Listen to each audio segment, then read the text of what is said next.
गंजाम जिलार खलिकोट सहर प्राचीन कालरू एक सांस्कृतिक एवं धार्मिक केन्द्रभूमि भाव परिचित। एठारे स्थित श्री जगन्नाथ मंदिर केवल एक पूजास्थली नुहे, यह हेउची आमर आस्था, संस्कृति और परंपरार जीवंत प्रतीक।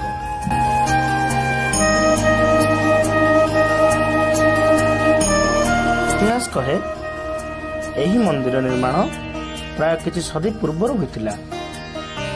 ता बेले यह खलिकोट राज्यर धार्मिक प्रतिष्ठार अंश थिला। मंदिर कला कौशल, पथरर काम एवं प्राचीन स्थापत्य शैली ओडिशा निर्माण कलार एक असाधारण उदाहरण।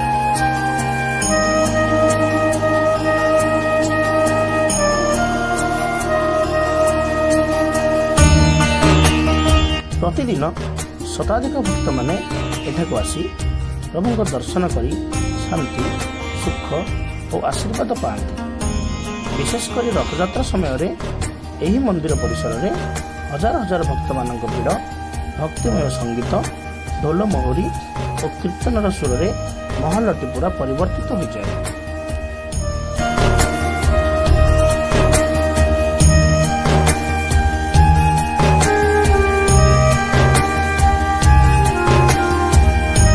आज दिन यही मंदिर केवल खलिकोट नुहे, समग्र गंजाम और ओडिशार लोकों आध्यात्मिक शक्तिर केन्द्रभूमि। यार प्राचीनता सहित साथी आज सुंदर प्रस्तुति दुईटी को मिसाई खलिकोट जगन्नाथ मंदिर एक अमर परिचय हो रही।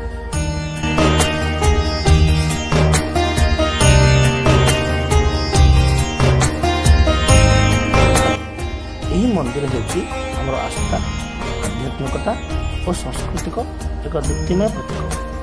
धन्यवाद। जय जगन्नाथ।